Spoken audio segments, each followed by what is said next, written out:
que focalizarnos en el espacio que realmente vamos a preparar, qué materiales vamos a preparar para realmente poder hacer que sea una experiencia de lo más inspiradora para la gente que está participando de ese taller. Por lo tanto, es muy importante vigilar los detalles, cómo es el espacio, cómo están organizadas las mesas y las sillas. A mí, por ejemplo, siempre me gusta poner las sillas en círculo para que la gente se pueda mirar y sentir que está haciendo parte de un grupo y no utilizar demasiadas mesas entre medio. Las mesas pueden estar más en el exterior para la hora de trabajar en equipo y dentro de esas mesas, pero tener en cuenta que es importante cómo organizamos el espacio, el tipo de materiales que realmente tenemos que sean realmente motivantes. Si tenemos plastilinas, si tenemos post-its, si tenemos marcadores, que realmente la gente cuando entre a ese espacio sepa que ahí va a pasar algo diferente, algo inspirador, ¿no? Y luego controlar también el tema de sonidos, el tema de luces, que haya suficientemente espacio. Al final, a la hora de hacer un taller de innovación, también es muy importante todo el espacio donde se desarrolla y los materiales para que al final sea una experiencia placentera.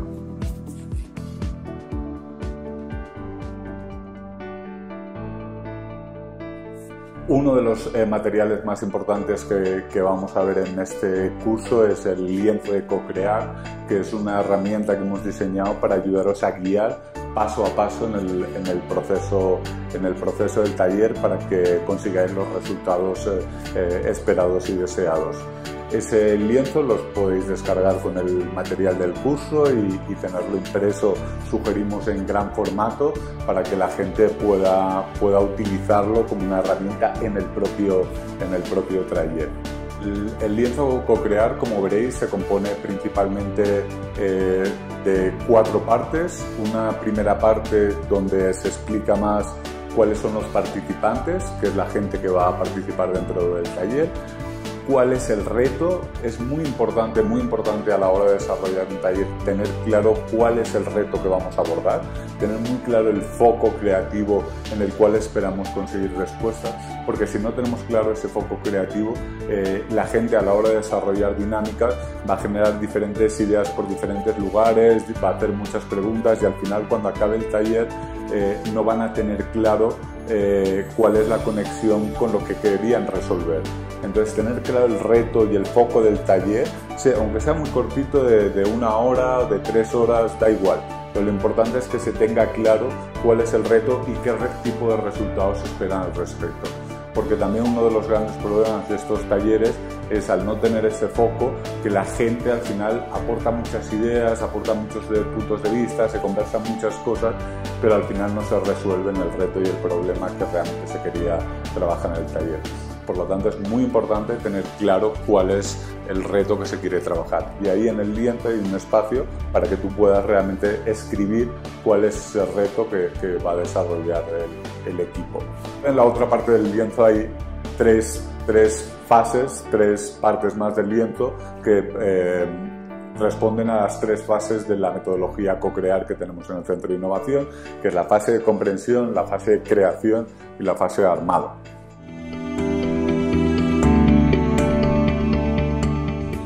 La fase de comprensión. La fase de comprensión es donde vamos a intentar comprender el reto mucho mejor para poder identificar oportunidades. En ese sentido, en esta fase es muy exploratoria para entender principalmente 2 cosas, el tema y el sujeto. Tenemos que entender mucho más el tema. Hay ejemplos que podemos ver de otros países, hay ejemplos de otras entidades, podemos explorar un poquito más acerca del tema, entenderlo un poquito mejor, cómo se entiende ese tema dentro de la entidad, cómo otras personas entienden ese tema.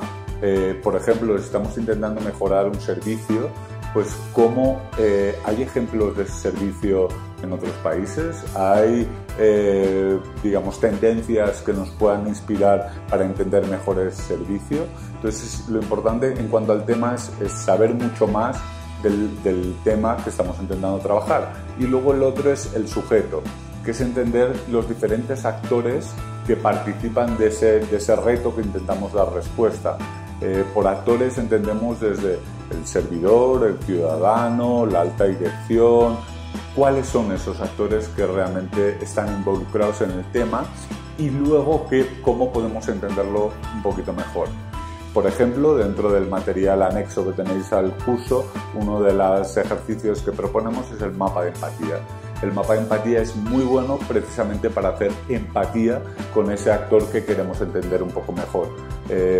Esa técnica nos ayuda a pensar cómo observa qué es lo que está viendo ese actor, qué es lo que está escuchando, qué es lo que dicen de él, así podernos poner mucho más en su piel y ver cómo el servicio que estamos queriendo mejorar y innovar, pues realmente tenemos en cuenta sus necesidades, sus deseos, sus problemas, las cosas que no le funcionan. Así que es muy importante eso. Por un lado entender un poquito más el tema y por otro lado entender al sujeto o a los diferentes actores que hay dentro de esa fase. Entonces, para acabar la fase de comprensión tenemos un reto, exploramos el tema y el sujeto y a partir de esa exploración sacamos unas oportunidades. Decimos, vale, donde es interesante hacer algo diferente, hacer algo innovador, es en esta necesidad del usuario, es en esta tendencia que no estamos aprovechando, ¿dónde está la oportunidad? Tenemos que, al final de la fase, como resultado, y lo veréis ahí muy claramente en el lienzo, especificar cuáles son esas oportunidades que estamos viendo de esa fase. Así tendremos completada esta primera fase del proceso, donde teníamos un reto, una pregunta y identificamos unas oportunidades. La segunda fase, creación. En esta fase, como la anterior, tenemos un punto de partida y unos entregables. El punto de partida es las oportunidades que hemos identificado en la fase anterior. En la fase anterior de comprensión hemos dicho que el resultado eran unas oportunidades de innovación, entonces eso es nuestro insumo para esta fase. Una vez tenemos las oportunidades de innovación, tenemos que generar ideas y aquí son soluciones concretas. Ya no es mejorar la calidad del servicio, sino tenemos que decir cómo vamos a hacer esa mejora de la calidad del servicio. Vamos a implementar unos procesos de calidad 9001 dentro del servicio que van a ayudar a tener más calidad. Aquí ya son soluciones concretas. Pero en esta fase es muy importante a la hora de desarrollar el taller que esta fase es muy clara, una fase de divergencia, de realmente generar cuantas más ideas y soluciones mejor. Porque muchas veces los equipos generan 3-4 ideas y se ponen a evaluar esas ideas, si son factibles, si no son factibles, entonces eso no ayuda.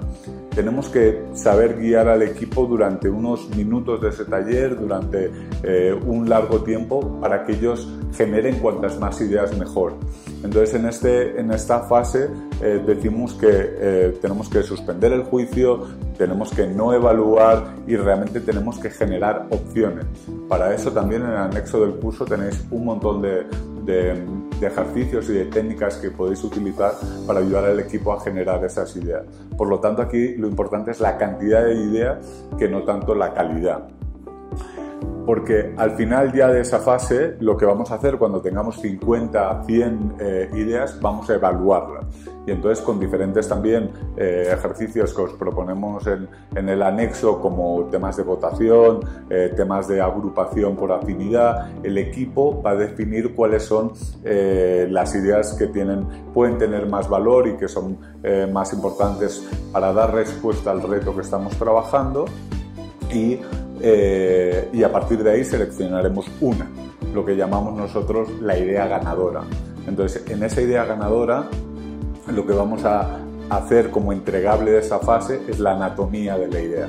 Es algo sencillo, pero que nos ayuda ya a concretar un poco más cómo es esa idea. Que no se quede simplemente en un post-it y que realmente vayamos a concretar un poquito más de cuál es lo que queremos conseguir con esa idea, cómo estamos pensando desarrollarla, qué recursos vamos a necesitar, qué actores hay involucrados, para así perfilar y tener un poquito más clara esa idea. Por lo tanto, la fase de creación empezamos con una oportunidad y acabamos con la anatomía de una idea.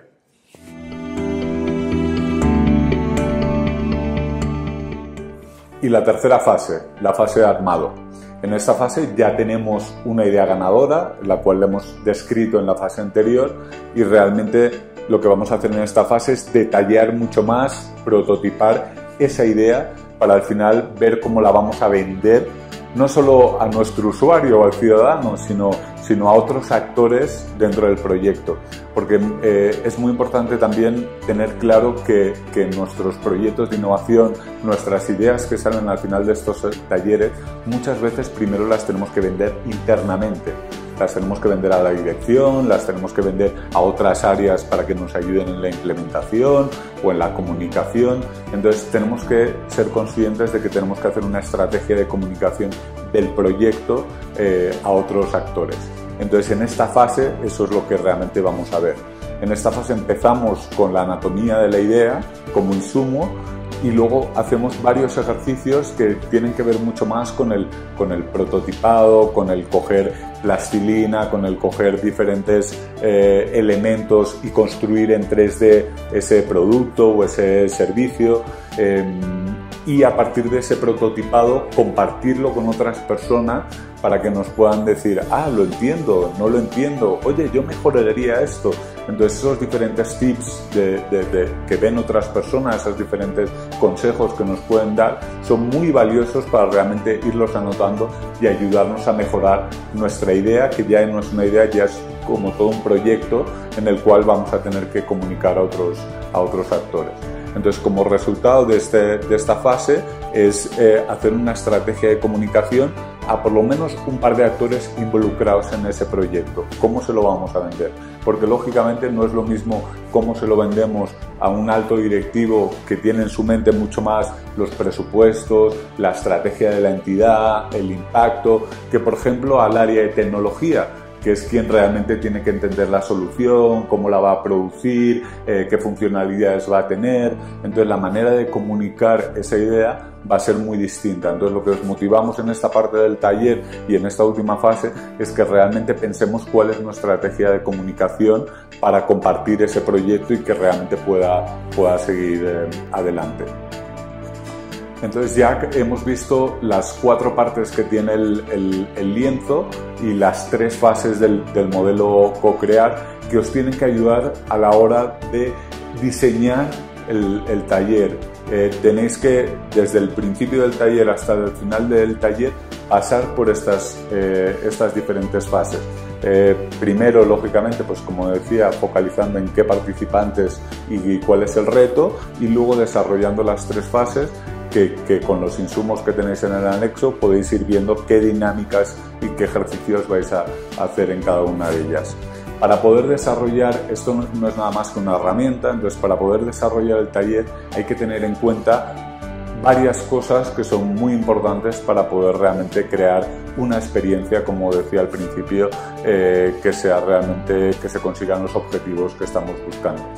Entonces para eso ahora os voy a comentar varios tips, varios consejos que pienso que os pueden ser de mucha ayuda. Bueno, como hemos visto a lo largo de los videos, al final hacer un taller no es complicado. O sea, hacer un taller, pues estamos aportando con este curso las herramientas adecuadas, con el tema del lienzo y los anexos donde podéis explorar muchas más ejercicios y técnicas para aplicar, y al final es bastante fácil realmente el ponernos con las personas y realmente gestionar esas conversaciones para obtener los resultados. Así que os animo a todos a que realmente empecéis practicando eso con vuestro propio equipo, primero pues con objetivos o con retos muy claros, muy sencillos, que realmente no sean complejos, para que vayáis cogiendo más experiencia en cómo dinamizar a las personas, que al final es lo más importante de los talleres y lo que puede llevar un poquito o necesitar un poquito más de práctica. Pero como digo, poneros retos sencillos, retos que realmente sean prácticos para los equipos, y a partir de ahí ir subiendo en esa dificultad y complejidad, y también en el tipo de ejercicios que utilizáis dentro de los talleres, ¿no? Empezar por ejercicios sencillos que hayáis vivido en otros talleres, que os hayan hecho a vosotros, que veáis dentro del anexo, y a partir de ahí cada vez irle dando más complejidad para ir consiguiendo otro tipo de resultados. Pero la idea es que al final los talleres es algo sencillo, tiene que ver con personas, tiene que ver con creatividad, y os animo realmente a todos a que los pongáis en práctica y realmente podéis sacar los beneficios que realmente aportan los talleres de innovación a los trabajos de equipo y a los proyectos que estáis desarrollando.